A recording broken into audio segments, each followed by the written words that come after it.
All right, good evening, everyone. Good evening, and welcome to our third and final session for day two of the mentor of the Parenting Through Mentorship Academy Conference 2022. So I'm sure throughout this, I want to say parenting through mentorship, and I go mentor. All right, so that's because we run the Mentor Parent Support Program, and the Mentor Parent Support Program is our what do we call it now? Is our biggest program in the academy because it's a program that is very dear to us. It's a program where we support parents 100%. It's a hand holding and accountability program because we understand that parenting is not a one-off thing. It's not something that you do when you are ginger doing conferences like this. We come, hey, conference and everything. Mr. David will come, he will say this. Coach, this person will come, they will say that and all of that, and then we fill our pads and all of that. We're gingered, our intentions are right. We really, really, really want to do these things, okay?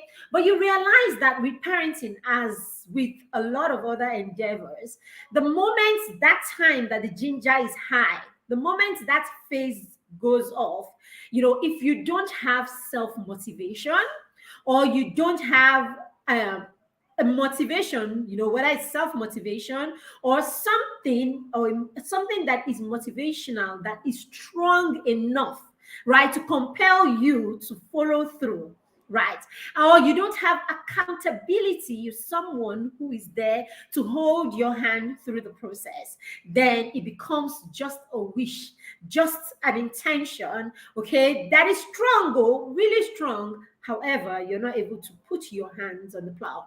So in the Mentor Parent Support Program, what we do is we help remind parents. We remind you subtly, we remind you kindly, we remind you warmly, and we hound you kindly to focus on your focus. Yes, we hound you kindly to focus on the things that you say are your priorities. And if I ask you as a parent, if I ask any parent here, name 3 things that are your priority in life, like the things that are your ultimate focus, I'm sure your children and family will come somewhere there amongst the top 3.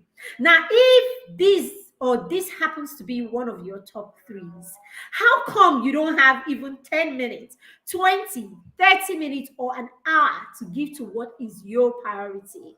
How come you don't have, how come you're not investing so much into it? How come you can go to the length and breadth of this world to equip yourself, right, in your career development? How come you can go through the length and breadth of this world to have your children go to a certain kind of school? You go through the length and breadth of this world to ensure that your children look dope. I mean, in a particular way, you like them looking fly so that people know that, this person's parents is, work like that. And yet, you don't do what it takes to raise this child. You don't do what it takes to equip this child. You don't do what it takes to empower this child to do, excellently well while you're there, and be sure, at least be guaranteed to a huge extent, that this child will be fine even when you are not there. And the truth is, you won't always be there. And when I say you won't always be there, I'm not talking about death, okay?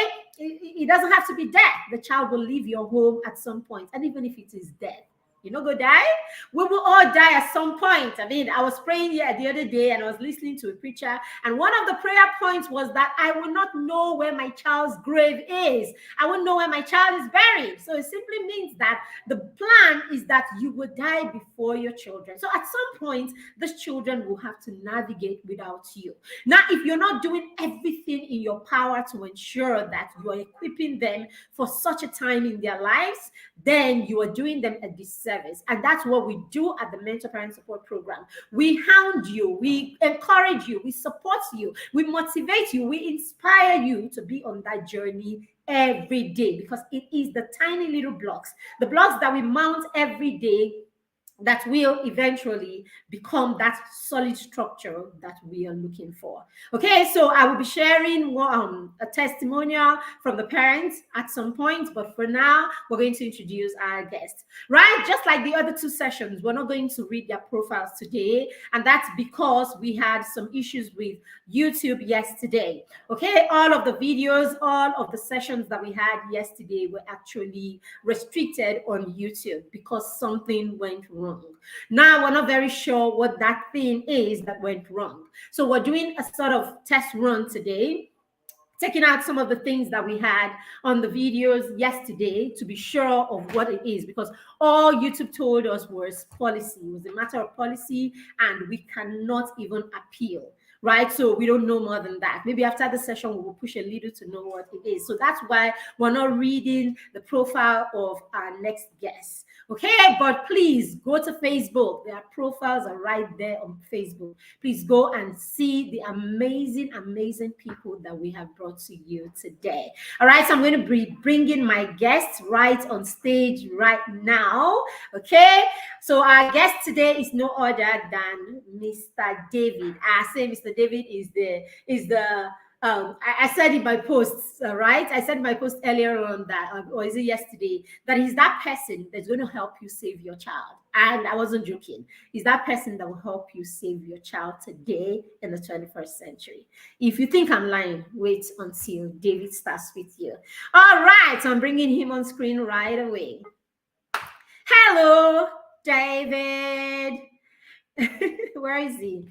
Good evening, sir. Are you there? All right, I think there was a bit of a network-ish right there because I can see my guest. All right, so I think while we're waiting for our guest, we will take the testimonial from the Mentor Parent Support Program. All right, let's go. Hello, everyone. Hello, Coach Mary Beth. Hello, the team of the Mentor Parent Support Program. What I would like to say about this program is that it is awesome. It's such a value-adding experience being on the program because it covers so many aspects. We are giving daily tips so that there's this consistency, and the tips cover so much. They cover so many aspects. We talk about the academic excellence, the spiritual aspects of the children, leadership, taking responsibility,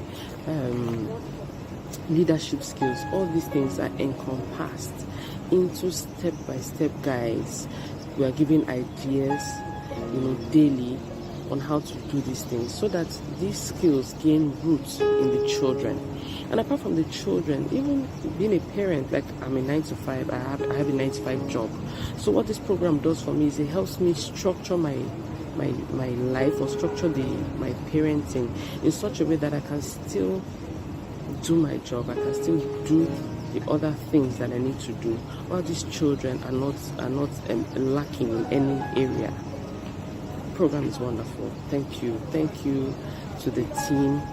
Thank you to the team led by the coach and Marybeth Chima. Thank you, Mentor Parent Support Program.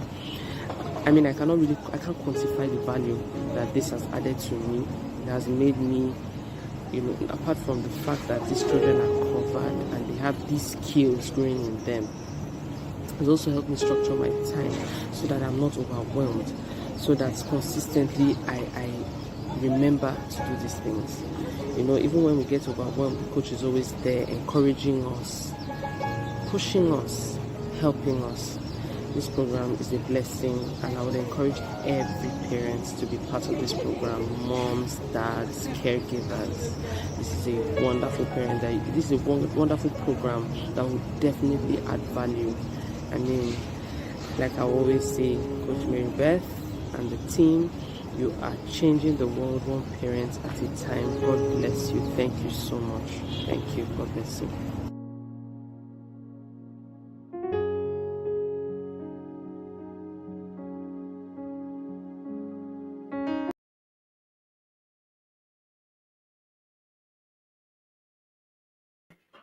Okay, so thank you very much. So that's it. That's a testimonial from one of the parents at the Mentor Parent Support Program. It is huge. It is a lot more. As in it's just a lot. So I'm going to bring. We have our guest in the studio right now, so I'm going to bring him right on screen. Hello, Mr. David. Hello, Coach Envy. Hello, everybody. Sorry for the technical glitch. I had to switch my network provider because we're in our beautiful country, Nigeria, where anything can go right. Nothing I goes wrong. know, Everything always goes going right. right. So I mean, the last session I had yes, was something else. I was there for just about 20% of the time. I I can have imagine. two mighty routers here, and for some reason one of them, wasn't working at full capacity For all the no time. So fault of it was yours, like this. All right, so we it happens. understand these are some of the things that are beyond our control. So we do the ones that are within our control and we leave the rest for so thank Exactly. you very much for being here, David. I was just Thank telling you them for how having amazing, the work okay, I didn't say so much about that, but I said that you are that person that we save their children. And I'm not lying, because me. we are at a time in the lives of our children where the things that were very far from us when we were growing up, okay, the things that were very far for us when we were growing up are this close to our children, right? So it Mm, means, the things that were alien to us or the things that were strange to us are very familiar things to our children. So it means yeah. if someone is not educating them and if the trainer is not being trained, right, you are training your children. And if you, as the trainer, is not being trained or you don't have the knowledge that you should have, it means right under your nose, so many things will happen and you will not have an idea. So I'm just going to go Mm. backstage, okay, and let you, do your thing. Thank you very much for being here, sir. We don't take you for granted. My pleasure. My pleasure. All right. Good evening, everybody. Good evening, Coach MB. Good evening to the entire team. Good evening to everyone who has joined us from all over the world. It's such a privilege and such an honor for me to be here to speak on this at this year's conference. It's my prayer that in the next few minutes, I'll be able to speak some words of encouragement. I'll be able to speak some words of admonishment. I'll be able to speak some words of enlightenment that will be able to help a young boy or a young girl or a parent who is out there and doesn't know how to control or how to go through a particular phase of his or her children's lives. On the journey of purpose, on the journey of purpose, that's the theme for the conference. It's such a timely theme because we live in an era where a lot of young ones do not even understand what the purpose or the calling on their lives are. And then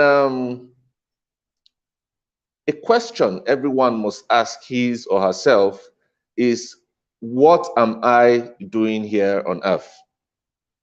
In defining purpose, you must ask yourself what exactly it is that you are doing here on earth. And to get answers, you must go back to God, your creator, for answers to your purpose or your calling on earth. This is because nobody understands the use of a thing or an equipment or a commodity more than the creator or the inventor of that commodity. In the book of Jeremiah, chapter 1, verse 5, it says, I knew you before I formed you in the womb, and I had set you apart. That was God talking about prophet Jeremiah. So it's important that we all return to God to find out what is our purpose here on earth. For those of us who do not know, it's very, very, very important. Secondly, you must find out what drives you in life, what motivates you, what pushes you, what do you wake up excited to. These are some of the pointers to what your purpose is here on earth. This conference started powerfully yesterday, and I listened to Coach Chidozie. Very wonderful session. And this afternoon, I caught quite a lot from what Kamsi, a very wonderful young man, who talked about mentorship. And I must say that young man is going places, because to fulfill your purpose on earth here, you cannot do it without correct or accurate mentorship. So if you missed any of those sessions, I enjoin you to go back and listen to them. They are going to change your life for good. Today, I've been tasked on speaking on the reality of substance abuse and how it can affect a child's purpose. The reality of substance abuse and how it can affect a child's purpose. Drug abuse is ruining lives in our generation every day. I know this firsthand because I was a drug addict, a chronic drug addict for 7 years. So when I say that I've seen drug abuse destroy people's lives, truncate people's destinies, terminate people's ambitions, I'm speaking from a place of first-hand experience, from what I've gone through and what I've seen others go through. Towards the end of my talk today, I'll give you an insight to my story on how I got involved with drug use and some of the horrible things that happened to me and I witnessed during that period of addiction. Today, I was reading a post that carried the statistics that said Nigeria is the country with the most amount of youths who abuse drugs. I'm talking of over 20.3 million Nigerian youths use cannabis, that's marijuana, or in any of its other synthetic forms, including what we might call loud, Arizona, Colorado, and all of those things. The principal component remains tetrahydrocannabinol. And we have a whooping 20 million youth who are self-confessed to have used or tried cannabis. That's a frightening statistics. And you might say, no, my child doesn't do it. I know my son. I know my daughter. Do you know your child's friends? Do you know your neighbors, your next door neighbors, if they are using it? Do you know your child's schoolmates? Do you know even the people in church where you take your children to? Do you know if they are using drugs? Yes, some of you might wonder, I'm saying church. The person who introduced me to drugs was a church boy. And I found out that within the church community, a lot of people were using drugs.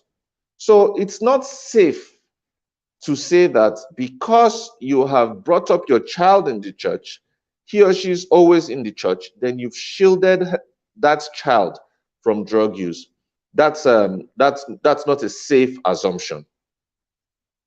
I also saw something very, very disheartening today, that drug use has degenerated so bad that certain youth have started inhaling menstrual pads to get high.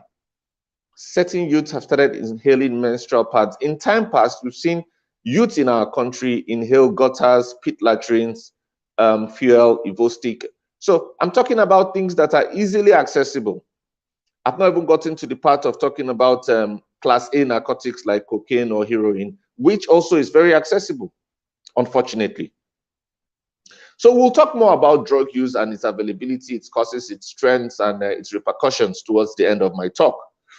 But then I would like to concentrate on the topic of this conference, and I've carved a sub-theme which I'd like to talk to us about, and I have titled it, The Power of Right Choices in Achieving Our Purpose.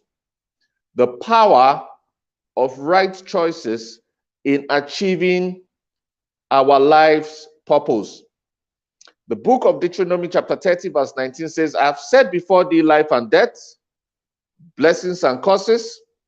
Therefore choose life, that ye and your seed may live. It is important for us to know that no matter how long we live on earth, our life is broken down into years, into months, into periods, into different time frames. And we do not have an eternity to accomplish our purpose here on earth. So we must handle it well, maximizing our days so that we can achieve our life's purpose. It is wisdom, therefore, that we apply our hearts to correctly make right choices according to the different seasons of our lives. Because the choice you make today determines where you will be tomorrow. Very quickly, what is a choice? What is choice? Choice is the act of selection, especially of the best part of an alternative. Mark that, especially of the best part of an alternative, which also means that you can also choose the worst part given two alternatives.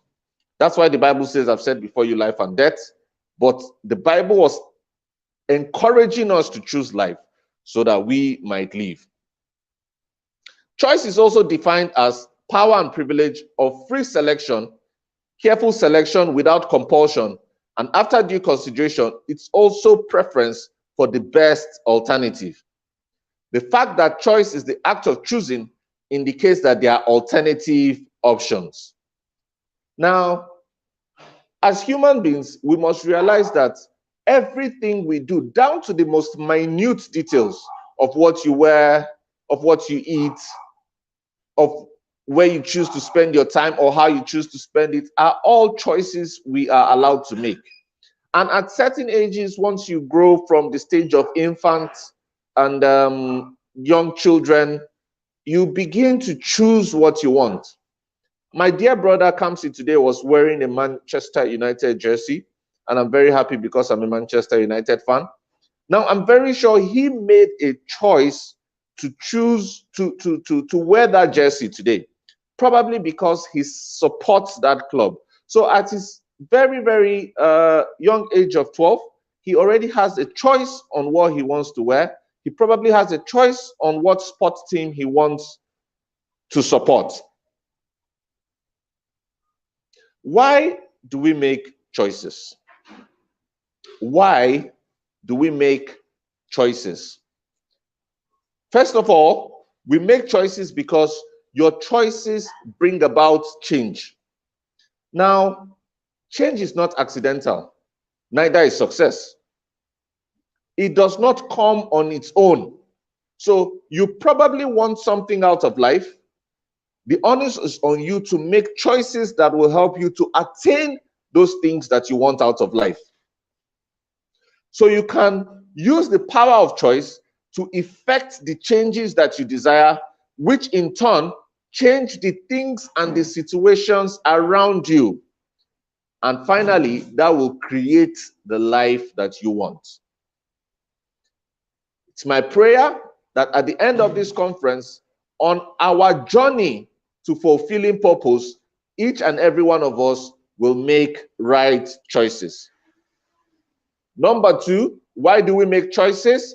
The first one is your choice brings about changes. And the second one is your choice determines your destination. Your choice determines your destination. Now, granted, Jeremiah 29:11 says, "For I know the plans I have towards you. These are plans of good and not of evil, to give you a future and a hope." God has predestined us to have a glorious future, but the choice is yours. The choices you make in life will determine whether it will materialize or not. God has an equal destiny shining on all of his children. However, the choices we make will determine if we will get to those glorious destinations. And then choices are very powerful. Choices are very powerful. God, the creator of the heavens and the earth, honors the choices you make, and the devil has no choice but to do same. If God can honor your choices, then the devil has no choice but to do same.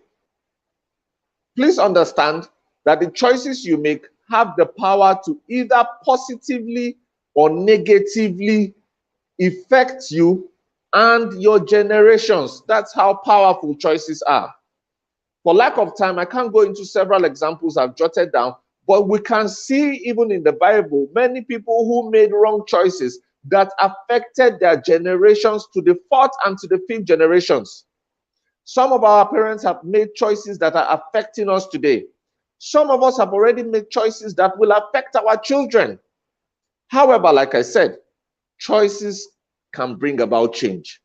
If you've made certain choices in the past that you're suffering from, or you feel like your generations will suffer from, you can also make choices today that will correct the repercussions of the wrong choices you made yesterday. Wisdom demands, therefore, that you be futuristic with your choices. It's important that you're thinking of the future and posterity when you are making certain choices today. Now, you might wonder if Mr. David was invited here to speak about substance abuse and how it affects a child's journey to purpose. Why is he talking about choices? This is because we did a research. We did a research on drug abuse and its causes. And while there are predisposing factors that might lead to drug use, the major cause we found that brings about drug use in young children, teenagers, and young adults is peer pressure. Now listen, over 80% of the people who use drugs have admitted that somebody either offered it to them, they saw it on the TV, electronic media, or print media, they heard about it in music, or they read about it in a book, and they made a choice to try it. Nobody forced them. 80%. Nobody forced them to go into drugs. They chose on their own, under no duress, to experiment with substances. And some of them have paid the ultimate price for it. And by the ultimate price, I mean death. Over the weekend, by the privilege of God and Coach Ebuka, the convener of the Save the Boys initiative, I spoke to a group of kings on substance abuse and the way out. And while I was speaking to them, I said I lost 4 friends to drug abuse, drug addiction, drug overdoses. These are not people that I know by proxy. These are people I know directly. These are people who are my very close friends. So people have paid the ultimate price, which is death, for wrong choices they made in their lives. I almost paid the same price. Yes, I did. I almost paid the same price, which is death, for my choice to dabble with drug abuse. Now, let me quickly give my story, and then we'll talk about other things that have to do with drug abuse and all of that. Now, I'm very sure Coach MB has heard my story. Maybe 1 or 2 other persons have heard my story. But I like to always start from the bottom. I like to let people understand my background and how I got into drug use. So my name is David Folaromi. Currently, I'm a substance abuse prevention and treatment expert. I belong to a number of civil society organizations. My NGO, the David Folaromi Foundation, has an arm called the Live Free Initiative that goes about carrying out drug abuse prevention campaigns in schools and all of that sort of stuff. I'm an ambassador for the drug-free world. I belong to the International Society for Substance Use Professionals, Community Intervention Network of Drugs, etc., etc., etc. Why am I telling you this? I was a drug addict for 7 years and I almost lost my life to it. How did it start? Like I was saying, I was born into a Christian home, very, very morally tight home. Both my father and mother were, my father was an elder, my mother was a deaconess in church. And we grew up, my brothers and I grew up literally in the church. always at every church service, including women meeting, choir meetings, everything. We were always there. Everybody knew us in church. And I grew up like this. And my mom, especially, my parents in general, but my mom especially, had this mindset that she needs to put her children in the enclave of the church environment. And that was going to be enough to safeguard their destinies, for them to achieve their purposes. So we were always in church.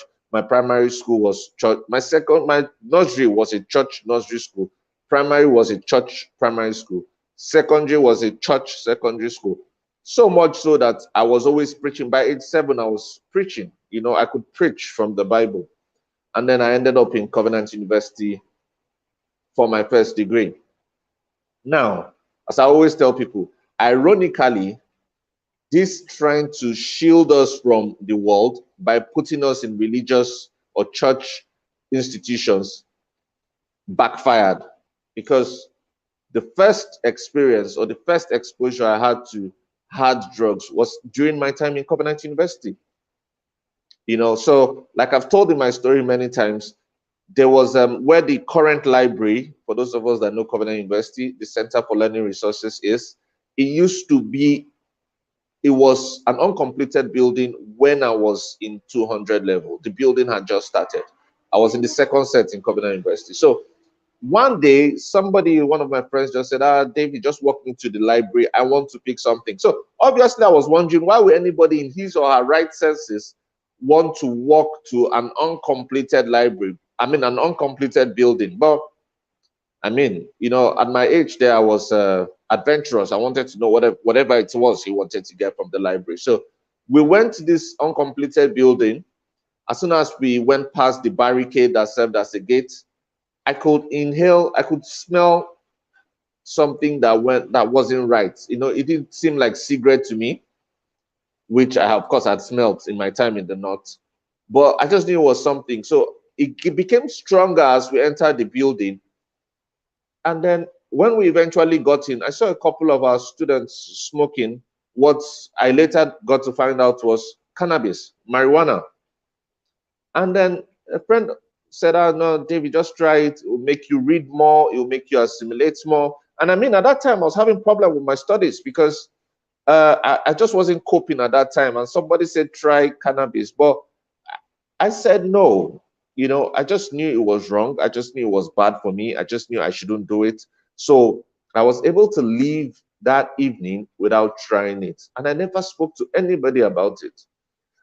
A few months later, the building was complete and it now began to serve its purpose as the university library. So I'm sure all of that kind of thing stopped happening there. Now, I graduated in 2007, went for my NYSC, which went well. And then I went to the UK for my master's. And that's where the real wahala began.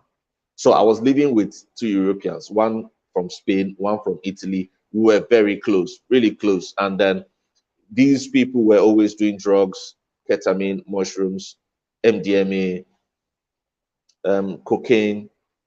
And this was now in 2010. So I experimented with some of these substances because it was where this place had now become this was now my natural habitat, and this had now become the new normal, because these people will invite friends over, spend long times in the house, and then using drugs constantly, almost on a daily basis. So it became the new normal for me, and I experimented with it. And immediately I did, the first thing I noticed was that it didn't have a good feel.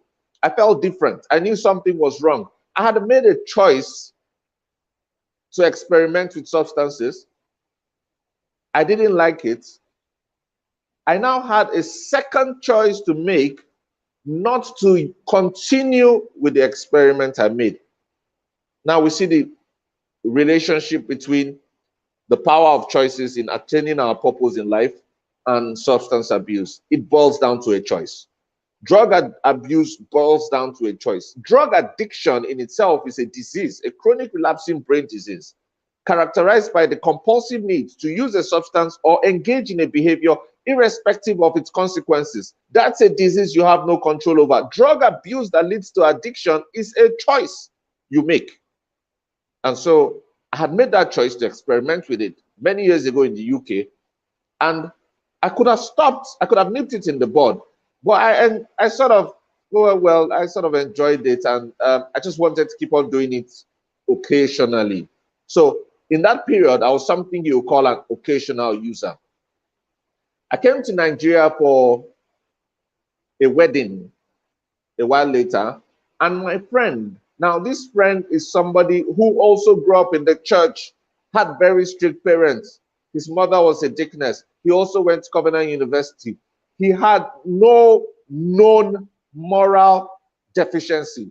He asked me or gave me crack cocaine to try.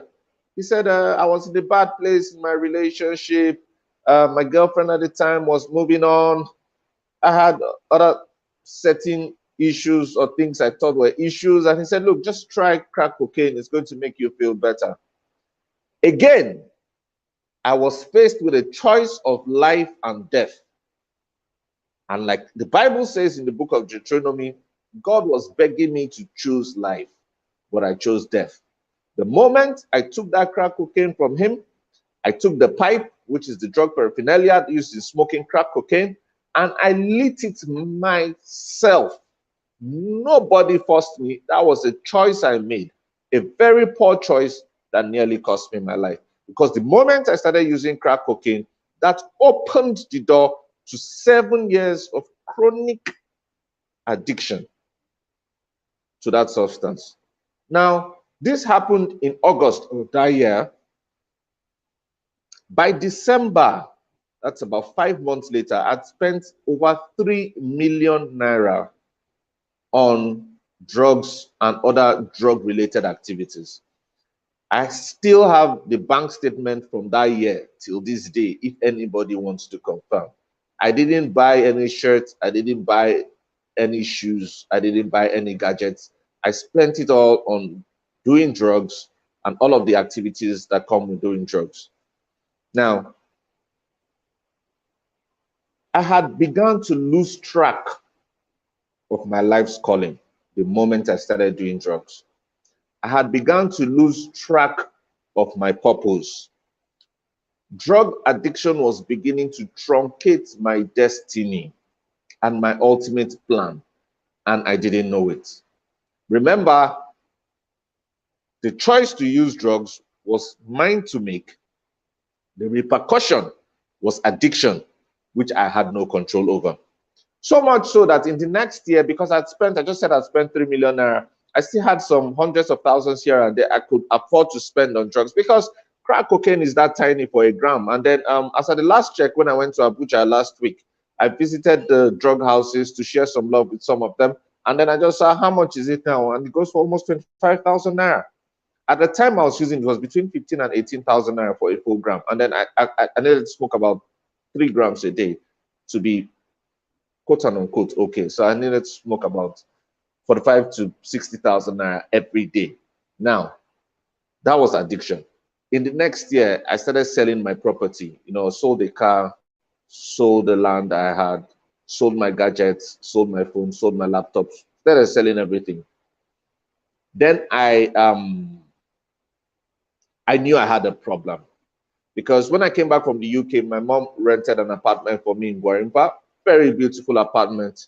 I furnished it. She took me to a store called Spa and just told me, pick the things you want, and then we'll put it in your apartment.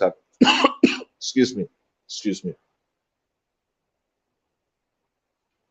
She said, pick the things you want, and then we'll put it in your apartment, and then you start your life. So she had absolutely no idea I was doing drugs.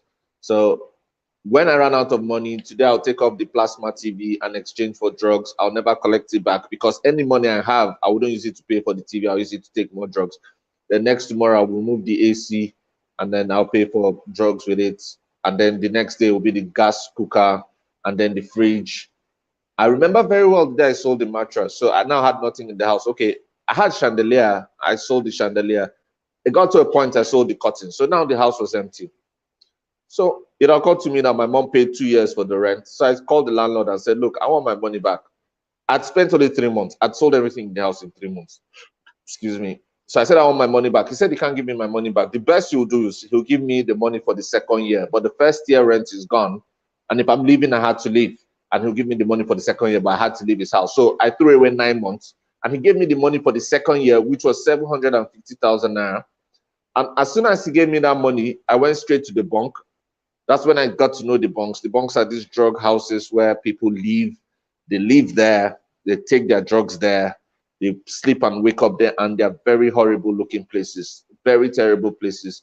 People throw up on the floor. People spit on the floor. People urinate, pass excreta on the floor. It's a horrible place to live in. So I took the money there, and because I didn't want to spend money on hotels out of it, so I spent the entire 750,000 naira in the bunks in the space of about 4 to 5 days. So I had nothing. I had absolutely nothing. And when that happened, I now started selling. I sold my phone. I had nothing at the end of that week that I collected that money. So I ran home. And this is where parents have to understand the times and seasons we are. Coach MB was just saying that what happened to our parents when they were kids is not what's happening to their kids now. So they can't use the way their own parents parented them to parent kids of today. Because I ran to my mom. I said, look, mom, dad, I sat my parents down. I said, I have a problem. I have a really big problem. And they said, what is it, son? And I said, I think I'm a drug addict. And I kid you not, my dad laughed. My dad actually burst into laughter and said, do you mean you're taking too much of Panadol? So I said, no, sir, I'm on cocaine. I'm using cocaine. And he laughed again and said, there's no cocaine in Nigeria. And he walked out of the room. But my mom, God bless her heart, understood that her son had a problem. I was losing weight. I didn't have any money. I couldn't be reached on phone because I was always selling my phone. So she wanted to know more. But she too did not understand what this drug thing was about. She just thought that these drugs were not available in Nigeria. So it's something she watched in American movies. So how is it? She asked me, was it in UK? I said, no, it was in UK, I was fine. In Nigeria, it got worse. And they have drugs 5 minutes away from the house. So she didn't know anything about it. She didn't know prevention techniques. She didn't know how to help an addict. So she prayed for me and she said, it is well with me and it shall be all over. And that was it. So I told her that, okay, now I need more money because I need to go and buy a phone and buy more clothes. So she gave me more money, which just also showed how much she didn't know about drug use because she never gave a drug user money. So I took that money and went back to the bank and spent it, and she didn't see me again for a few days. So now I couldn't go back home because I wasn't getting the help. Not because I thought I was going to be criticized, but because I wasn't getting the help I needed from the house. So I now went to church. Now I felt my pastor, who is my hero, should know what to do. And so he, out of his very busy schedule, he decided to see me. And he also said, David, you look, what's wrong? You don't look well, and all of that. So I said, sir, this is what the problem is, and I think I need help. So he also prayed for me, and he's a lovely man. He's a great pastor. He's a great man of God. But anointing, you can't use anointing to replace knowledge. Anointing does not equal knowledge. You can be anointed by God and you not know a lot of things. So this great anointed man of God prayed for me also and also gave me money, which showed that he lacked knowledge, because you shouldn't give a drug addict money. So you see, so he gave me the money and I took this anointed money back to the bank and I spent it again doing drugs. So now I've lost out on my parents, my family, and now I've lost out on the church. So I became a nuisance in Abuja. I was asking everybody I could for money. I'll go to your house and tell you my father is dead, or tell you my mother has kidney failure. Whatever it is, I'll tell you to give me money. I will tell you, and I'll take that money back to the bank. Eventually, the love of a mother began to show when my mom started going out of her way to learn more about addiction, started trying to find out where exactly it was I was getting these substances. At this point in time, I was living in the bunk. Now, this was me who had such a glorious future, bright future. I came fourth. I keep telling people I came fourth in JAMB in my year. If you go and check the JAMB brochure of 2002, you'll see me there. I came fourth. Had one of the best results in the country. So I was intelligent. my future had so many options I could choose from. So on my journey to purpose, wrong choices derailed me. That was it. The wrong choice of attempting to experiment with drugs derailed me from my purpose. So back to what I was saying. Now my mom began looking for me, and I was in the bunks. Now the bunks are, like I said, a horrible place. It's a very horrible place. Like I told the boys on Saturday, I met a girl in the bunk. She got pregnant in the bunk because drug abuse and addiction comes with sexual recklessness. So she got pregnant in the bunk, carried the baby to full term in the bunk, was still using drugs throughout the 9 months, and then she had a beautiful baby boy. But she sold that baby boy to do drugs. Now, some people, when they hear this, say, "Oh, God forbid! Oh, God forbid!" But that is the extent to which people will go to fuel their addiction. People sold their blood. People sell their blood to blood banks. People do all manner of horrible things in the bunk. And that was the kind of place I found myself because I made one wrong choice. And so my mom kept on looking for me. So she found out where the bunks were and she would come there. You know, she was fearless because these dealers carry weapons. These places are dangerous. She would come there looking for her son, you know, park her car far away. And this started happening. They'll bring me out of the bunk. I'll go home, come back. I really need to rush now because my time is running out and I don't want to spend more time than I've been allotted. Anyway, this happened over and over again. I went to rehabilitation, got out, and I relapsed. And then I became estranged from all my friends because I was now owing everybody. There's nobody I knew that I was in owing because if I just remember, this Coach Coach MB, I know Coach MB. Oh, I'll now start looking for her house. And because she hasn't seen me in a while, and because she knows I come from a decent home, when she sees me the way I am, any story I tell her, she will give me money. So I did this to everybody I knew just to fuel my addiction. So I had done this for so long that it now got to a point where there was nobody I could meet again. And then people uh, now telling their security men, if you see David come, tell and say I know Dale. And that's how the story went. So everybody now knew I was on drugs. So the only place I had was the bunk. I was all like, that's the only place that nobody's going to judge you because everybody there was the same. So my mom kept coming for me and going, coming for me and going. I looked so sick that one day I was at the airport, and the good thing is this particular story turned out for good. I ran into a friend who I had known from Kaduna State. I was born in Kaduna State. So the moment she saw me in the airport, she just burst out crying. Like she just slumped and started crying profusely because when she saw me, she thought maybe I was suffering from maybe an STI or some sort of disease that had no cure because I was so sickly looking that if I took off my shirt, you could count my ribs with your eyes. That's how much I was on drugs, and that's how the effect was telling on me. So this particular lady saw me at the airport that day, and she was crying. This was many years back. And then on my way back from Abuja to my base, I was at the airport just having my meal, and then this same lady comes in with her child. And she saw me and she jumped on me. She was so happy to see the new David. And she said something profound. She said, "You made a choice to go into drugs, and that made you look like how you looked then. But you also made a choice to come out of it, and that's made you look like you look now." And we took pictures together, and then it was a really emotional but happy moment. Now back to my story. So my mom was always coming back for me, coming back for me, coming back for me. Until one time I just knew that, okay, man, I was tired. I was spent. I was spent. The money wasn't even the problem anymore because at this point in time, I was now using to just be alive. I wasn't using to get high of the euphoria or the feelings anymore. I was just using to be alive. So I, I I had seen people in the bunks who would tell me they've been there for 10 years, 15 years. I'd seen people who I'd seen a man who was a doctor, a medical doctor with many awards. He started using drugs and then his entire career failed. I'd seen law enforcement officers who had tried using drugs and their careers failed.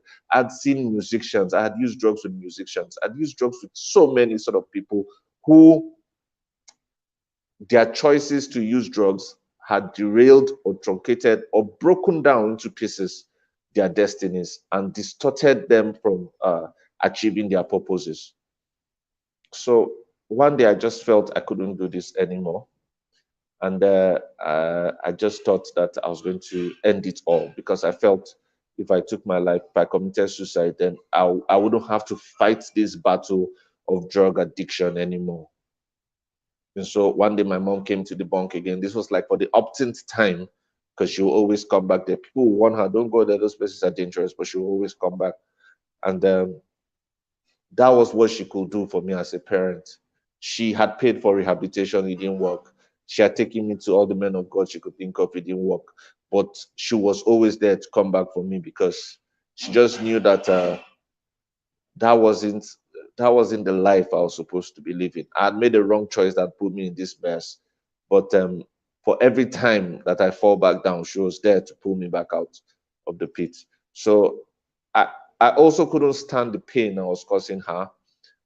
She developed glaucoma because of crying. That's what the doctor told her. I'm not a medical expert, so please nobody should come and meet me with science to explain anything. That's what her optician told her because she was crying every night. You know, she had changed her glasses severally because she couldn't see anymore because of crying. So I felt I couldn't cope with the pain I was causing her. So I just said I was going to commit suicide, which was another choice. Now, that was another choice. Maybe an impaired, in a moment where my judgment was impaired because I was on drugs, or it was also a choice to make, but I made that choice. So on our way home that day, she had picked me from the bunk. I was wearing an inner shirt and just my boxer shorts because I'd sold even the clothes I wore to the bunk, I'd sold them. So I just made up my mind to commit suicide. And when we got home, she locked the doors, she had changed the locks, she had told the security not to let me out, which was the usual process. But then I always found my way. But this time I knew I wasn't going anywhere because I knew what I wanted to do. So as soon as she had gone up, I mixed bleach and poison in half a bottle of Coke. And I wrote a suicide note and I apologized to my parents, my siblings, and my pastor for doing what I was doing. I explained that I couldn't fight the addiction anymore, and this was the only way I knew to get out of it. So I drank it. As soon as it started coming into my throat, the bottle dropped. I fell to the floor and I started foaming. Now, my brother, who I didn't even know was in the town at that time, came back home. He saw me on the floor foaming. He assumed I was high and passed out from drugs. So he was going to just walk past me and go to his room. But then he saw a paper and a pen on the table. So he assumed I had written something and he read it, saw it was a suicide note, and he cried out for help. So I was rushed to Federal Medical Center in Jabi, Abuja. On the way there, my mom was praying. She just had a wrapper, over her bust, over her cleavage. She didn't even wait to wear anything proper. She just took me down there. She was praying. She called my pastor. I could vaguely perceive movements and sounds, but I heard my mom say, "You shall not die, but live to declare the works of God in the land of the living." She put her finger in my mouth because I was beginning to convulse, and she didn't want my teeth to close. I don't know what they say happens after that. So, but in all of this, at some point I passed out because I don't remember getting to the hospital. But I woke up a few days later with drip and everything on my body, and I think they said they forced charcoal or something down my throat. There was some sort of therapy to flush my system. And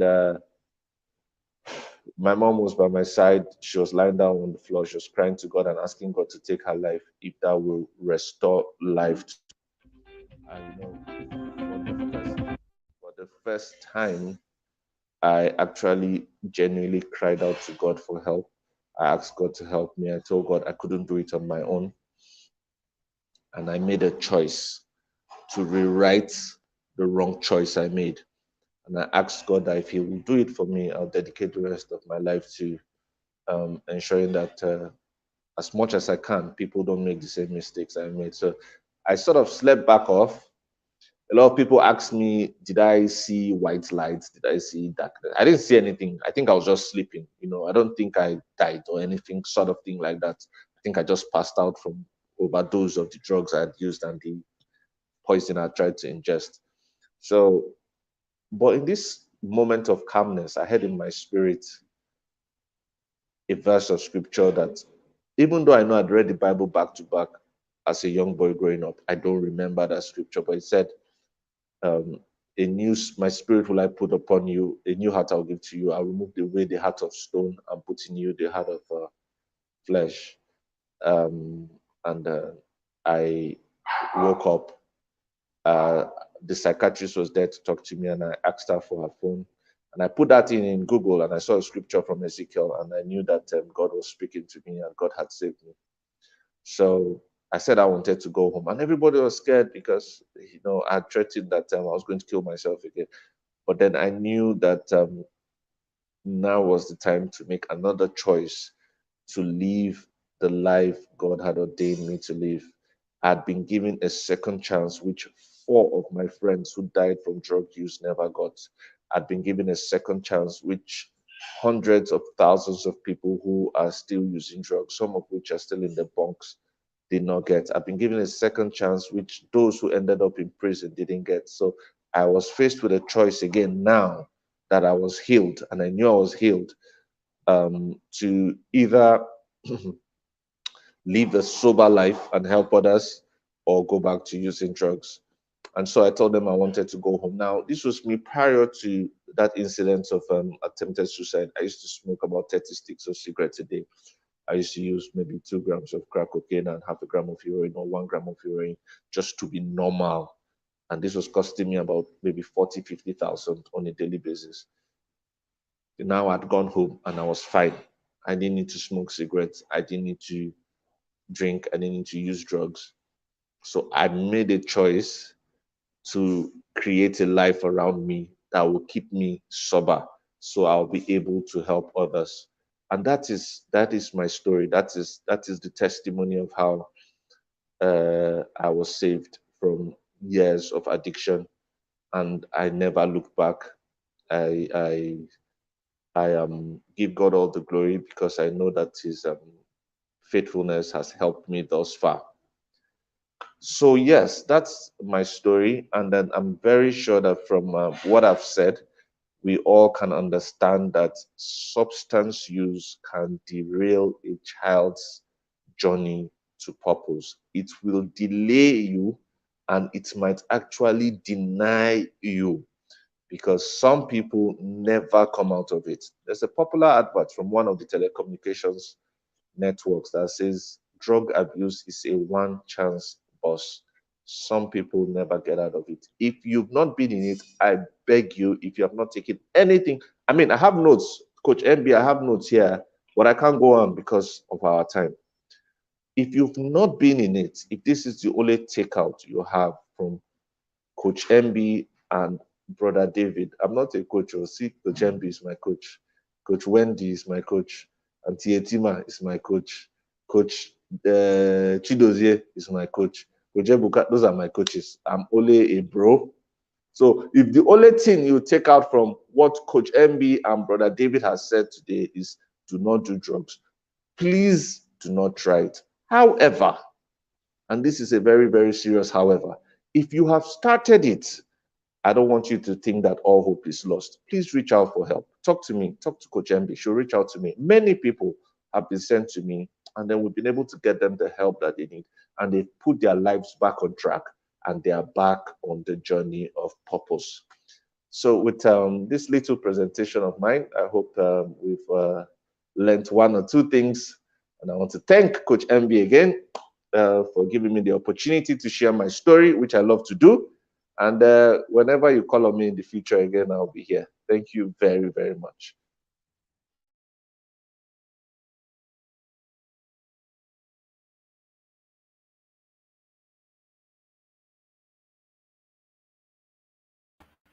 David, I was just saying, your story doesn't ever go old. It is never old.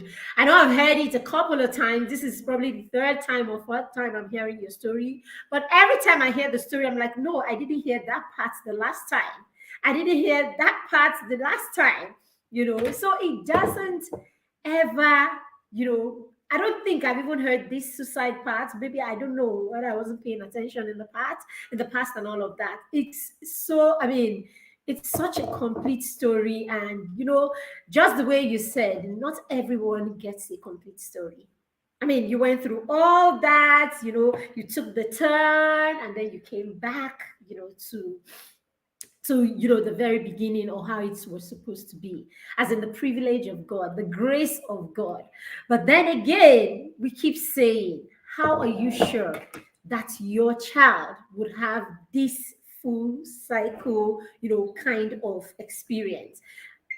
Some children will not find that privilege. I don't know. I mean, the grace of God is available, but we're talking choices here, as you've said. Some children will not have the ability to make these choices and all of that and come back. And then it brings us back to the same thing we keep saying about parenting. And this is why I'm very big on foundation.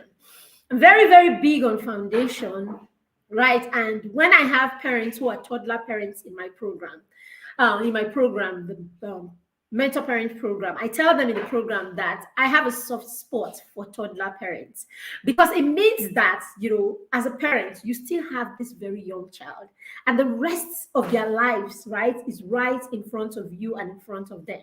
So there's a lot of programming, a lot of foundation that you can build and all of that.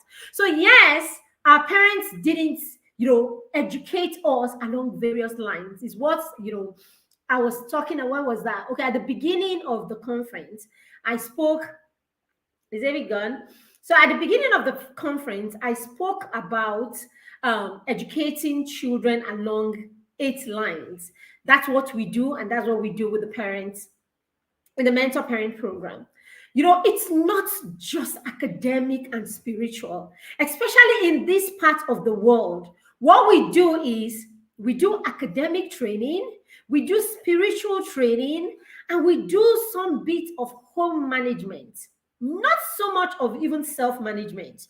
We're more about home management. So by the time we're done with taking the children to church and all of those things, and we're done with making sure that they're making the best grades in school, the other thing we do is, okay, by the time they are 12, 13, or 15, you begin to insult them about not sweeping the house. Meanwhile, this is you and the child that you didn't teach all of this beforehand. Then by the time they are 14 and 15, you're upset with them. Look at you. Your mates can sweep the floor. You can't sweep the floor. And then you hound them, you judge them, you insult them. And that's when they begin to do it. So we concentrate on academics, spiritual, and then home management to an extent. And we throw every other area that we can actually educate our children along. So I call them my 8 signature areas of education. I'm going to be talking about them in depth at the end, the last sessions of this section of this conference. Very important that we are raising children who are holistic. Very, very important. All right, so David is having network problems. Okay, so thank you very much, everyone. Okay, you're here. All right, great. Yeah. So there are certain things that you said. Please, if you have any question for David, please put them in the comments and we will come and read your questions. Please put your questions in the comments. Okay, there was something that you said, David. I mean, of course, I heard the part about the choice. You have, at every point, in every of these things that happen, you have the choice. So yes, you could be exposed. You could be exposed through friends, neighbors, TV, internet, and all of that. But at the end of the day, the choice still rests on you. And that's where parenting comes in. How are you choosing? Are you raising your children to know how to make choices? Because we can't shield them. There's so much we can do. You cannot shield them. So you can shield them forever, basically. So as much as you can, I mean, Auntie Etima was talking about how we can preserve their innocence, for as long as possible. But we are not foolish to think that we can preserve it forever. You understand? So let's not be foolish to think that the four walls of our homes are enough to, shield our children forever. At some point, they will be exposed. For Christ, crying out loud, being out of your home for 8 hours or so in school. Exactly. As you asked at the beginning, do you know their friends? Do you even know their teachers? Do you really know their teacher? Do you know their friends? Do you know who the parents of their friends are? You don't know all of these things. And these are the people who have access to your children, whether you like it or you don't like it. So, very important that we focus on how to on teaching our children how to make choices. Teach them to make choices. And I say to parents, let them start making choices in your home. Let them start making those choices right in your home, so that you can know the kind of choices that they are capable of. If you don't give them that free hand, because some of us just carry them about, we decide where they go, we decide what food they eat, we decide everything for them. Even the times that we're not saying wear the red shirt, we are making life so difficult to wear anything else but the red shirt.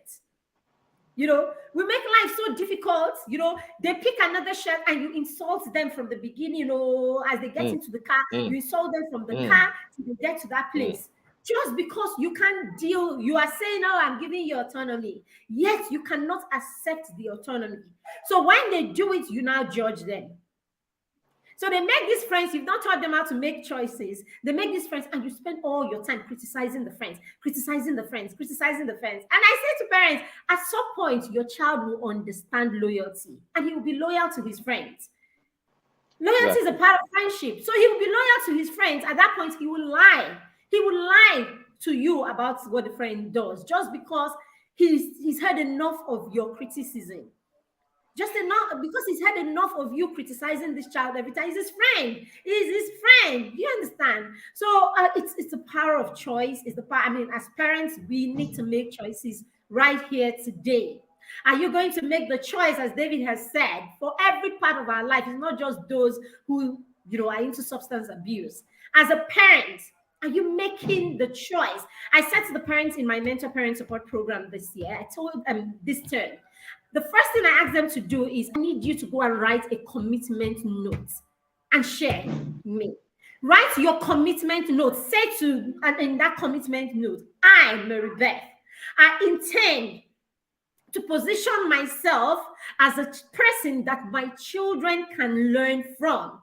I am fully a model to my children. So when I'm driving and I really want to say, idiots to that driver, I'm just going to look around and say, no, I don't want my children to say it. And so for that reason, I am not going to do it, because I understand that at every point I am modeling.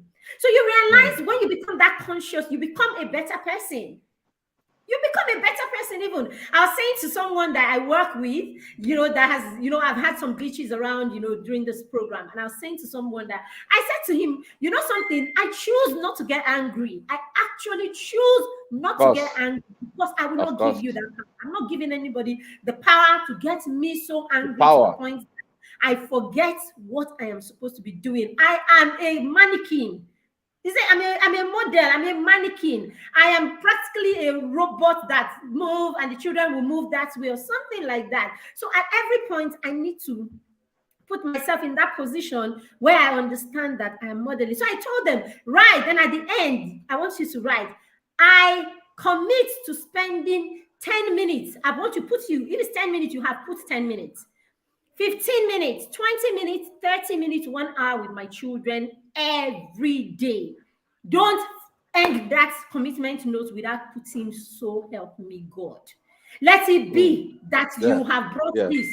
Okay? We bring our marriage vows and we go and we say, hey, in the presence of God and all that, So say that.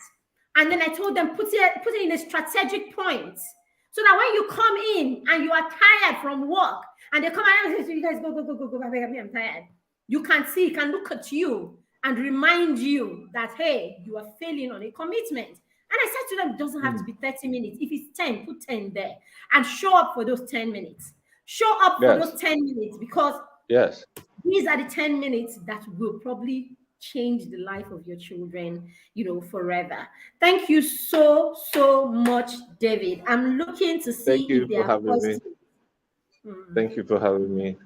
Yeah, I'm looking to see if there are questions. It doesn't look like it. People are raving here. People are excited to have you. All right, don't just rave here.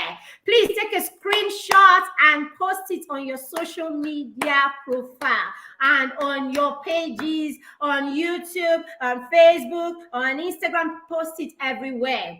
And please follow David. David is also on YouTube. You're on Instagram too, right, David? No, just Instagram and Facebook, no YouTube yet. All right. So that's At David's David name. I think Folaromi. everything is in your name, right? Yes, everything's in my name, David Folaromi. All right, so that's it. So David Me. David is the chief of drug thing. I was saying the other day how you came into Witty Minds. You came into Witty Minds, and I didn't even know it was you. But when I heard the conversation, I just said this has to be David. He's so passionate about this. I was very busy. I was engrossed. But I went to the conversation and I said, no, this has to be David. Let me go and say hello. Thank you so much, David. We see the Thank passion with you, which you Coach do this, MB. and Thank you you very are much. making Thank such you a very much. huge difference and saving our Thank you. children. God bless you. Thank God bless you. Thank your you. wife Amen. who is there Amen. to understand and support you in all of She this. is. God reward She you is. through the kind of Amen. children that you will raise. God bless you, sir. Amen. Thank you very Amen. much. All right. Amen. Thank you so Thank much, you David. very much. Let us allow you go. Any last word you have any last word to give my people that are raving here? Just make the right choices for you to be able to fulfill your purposes, your purpose in life. Just make the right choices and you enjoy life. Thank you so much, sir. Make the Thank right you. choices that will not hinder your purpose.